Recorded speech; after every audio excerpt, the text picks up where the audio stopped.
Malam itu Bandung diguyur hujan deras sejak sore. Jalanan masih basah, lampu-lampu kendaraan memantul di aspal yang licin. Jam di ponsel menunjukkan pukul 22.47 saat notifikasi order ojol berbunyi. Order baru, Bandung, Subang. Iqbal menatap layar itu lama. Perjalanan jauh, menembus pegunungan dan hutan Cikole yang terkenal angker. Tapi apa boleh buat, uang di dompetnya hanya tersisa 20.000. Ibunya di rumah sedang sakit, butuh biaya untuk beli obat dan kontrol ke puskesmas. Dengan menarik napas panjang, ia tekan tombol terima order. Lokasi penjemputan berada di dekat taman kota, tak jauh dari deretan warung kopi yang sudah mulai tutup. Sesampainya di sana, Iqbal melihat seorang wanita muda berdiri di bawah pohon flamboyan, wajahnya cantik, kulitnya pucat, dan rambutnya panjang terurai. Ia mengenakan baju putih sederhana dan celana jeans biru yang agak basah karena sisa hujan. "Mbak Rani?" "Iya," tanya Iqbal sambil menunduk sopan. "Iya, Mas, maaf nunggu lama," jawabnya dengan suara pelan tapi lembut. "Enggak kok, baru juga nyampe. Langsung berangkat?" Iya, Mas, nanti kalau mau belok, saya kasih tahu." Wanita itu naik ke jok belakang dengan gerakan tenang. Tidak ada hal aneh, hanya hawa dingin yang tiba-tiba menyelinap di antara mereka. Perjalanan dimulai. Motor melaju menembus jalan menanjak menuju Lembang. Lampu-lampu kota Bandung perlahan tertinggal di belakang, berganti kabut tipis yang mulai turun dari perbukitan. Di sepanjang jalan, setiap kali ada kendaraan menyalip, selalu membunyikan klakson panjang. Beberapa sopir bahkan sempat menoleh ke arah Iqbal, ekspresi mereka seperti heran, atau mungkin takut. Iqbal mengernyit kecil. Heran, orang-orang malam-malam begini kenapa pada nyalip sambil klakson. Gumamnya pelan. Ia berpikir positif, mungkin mereka hanya memberi kode karena jalan licin. Ia pun terus melaju. Sesampainya di pom bensin daerah Lembang, Iqbal berhenti untuk isi bensin. Petugas pom mendekat, tapi langkahnya tiba-tiba terhenti. Tatapannya tajam, seperti melihat sesuatu yang tidak seharusnya. "Mas, sendirian aja?" "Iya," tanya petugas itu, agak ragu. "Enggak, ini ada penumpang di belakang," jawab Iqbal sambil menoleh. Namun saat itu, wanita di belakangnya menunduk diam, wajahnya tidak terlihat jelas. Petugas itu menelan ludah, lalu buru-buru mengisi bensin tanpa berkata apa-apa lagi.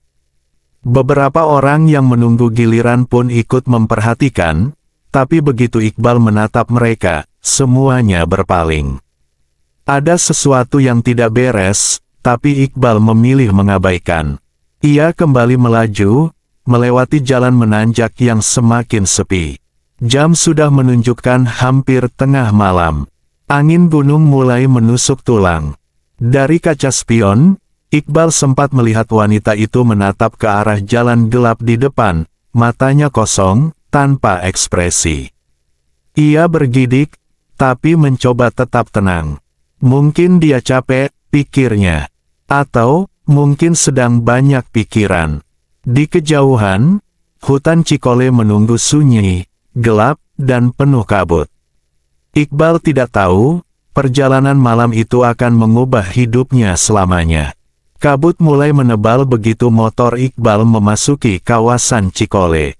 Jalan berkelok, lampu jalan jarang, dan suara jangkrik terdengar dari balik pepohonan pinus yang tinggi menjulang. Hanya sorot lampu motor yang menembus gelap, memantul di kabut seperti asap putih menari di udara. Iqbal menatap spion sekilas. Wanita di belakangnya masih menunduk diam. Tidak ada suara, tidak ada gerakan. Hanya helaan napas pelan yang entah kenapa terasa terlalu tenang. Untuk mengusir rasa dingin dan canggung, Iqbal mencoba mengajak bicara. "Mbak, kerja di Subang ya?" Kok malam banget perginya? Wanita itu tidak langsung menjawab. Hening, hanya suara angin malam yang menggema. Beberapa detik kemudian, suara lirih itu muncul. Pelan, saya cuma mau pulang, Mas, udah lama nggak pulang. Nada suaranya begitu sendu, seperti menahan tangis. Iqbal menelan ludah, mencoba tersenyum. Oh, iya, rumahnya di mana? Nanti biar saya antar sampai depan. Jalan, Mawar, dekat jembatan kecil, jawabnya pelan. Lalu sunyi lagi. Beberapa menit kemudian, motor melintas di tanjakan kecil. Di sisi jalan, terlihat bunga-bunga melati liar bermekaran. Aroma wangi tiba-tiba menyelinap ke hidung Iqbal. Wangi itu terlalu kuat, seperti disemprotkan dari dekat. Bau melati ya, Mbak. Tidak ada jawaban. Mbak Rani. Iqbal menoleh sekilas lewat spion. Dan saat itu, wanita di belakangnya sudah tidak ada. Jok belakang kosong. Motor tetap melaju, tapi Iqbal merasa tubuhnya membeku. Jantungnya berdetak cepat, tangannya gemetar di setang motor. Astagfirullah, kemana perginya? Ia segera berhenti di pinggir jalan. Menoleh ke belakang, hanya kabut, sunyi, dan udara dingin yang menggigit. Tapi di atas jok motor, tergeletak sehelai selendang putih, basah oleh embun. Tubuh Iqbal mulai lemas. Ia melihat ke sekeliling, tidak ada rumah, tidak ada kendaraan lain. Tiba-tiba, dari kejauhan terdengar suara tangisan perempuan. Pelan, makin lama makin jelas. Tangisan itu seolah berasal dari dalam hutan pinus, disertai semilir angin yang membawa wangi melati makin kuat. Iqbal menatap jalan di depannya. Di antara kabut, samar-samar terlihat sosok wanita berpakaian putih, berdiri di tengah jalan, menunduk, lalu perlahan mengangkat wajahnya. Matanya kosong, bibirnya pucat. Mas, tolong, antar saya pulang. Suara itu terdengar di telinga Iqbal, padahal sosoknya masih jauh di depan. Iqbal spontan membaca doa, Auzubillahi minasy syaitonir rajim. Matanya terpejam, tubuhnya gemetar. Ketika ia membuka mata lagi, sosok itu telah menghilang. Hanya kabut dan daun pinus yang berjatuhan di jalan. Dengan sisa keberanian, Iqbal menggenggam erat setang motor. Saya antar, Mbak, saya antar sampai rumah, bisiknya lirih. Ia menyalakan motor kembali, dan melaju perlahan menembus gelap menuju arah Subang, dengan selendang putih di jok belakang yang bergetar pelan seolah tertiup angin. Malam makin larut, angin gunung menusuk kulit, dan kabut tak juga menipis. Motor Iqbal terus melaju pelan menuruni tanjakan terakhir menuju Subang. Sesekali ia menatap spion, kosong. Tapi entah kenapa, setiap kali angin berhembus, rambut panjang seperti milik seseorang terlihat melayang di sudut pandang spion. Ia menutup kaca helm dan terus membaca doa. Ya Allah, lindungi aku cuma mau kerja, cari rezeki halal. Tak lama, papan bertuliskan, "Selamat datang di Subang," muncul samar di tengah kabut. Iqbal menarik napas lega, walau hatinya masih tak tenang. Ia memutuskan tetap mengantar ke alamat yang tertera di aplikasi, Jalan Mawar, dekat jembatan kecil. Jalan menuju tempat itu sempit, hanya cukup untuk satu mobil. Di sisi kiri, ada sungai kecil yang mengalir tenang. Ketika Iqbal berhenti di depan rumah tua bercat hijau pudar, suasananya terasa aneh, terlalu sunyi, bahkan jangkrik pun tak bersuara. Pagar rumah terbuka sedikit. Di teras, lampu bohlam kuning redup bergoyang ditiup angin. Dengan tangan gemetar, Iqbal mengetuk pagar sambil memanggil pelan. "Permisi, ini rumahnya Mbak Rani." Tak ada jawaban. Ia hendak pergi, tapi tiba-tiba terdengar suara langkah pelan dari dalam.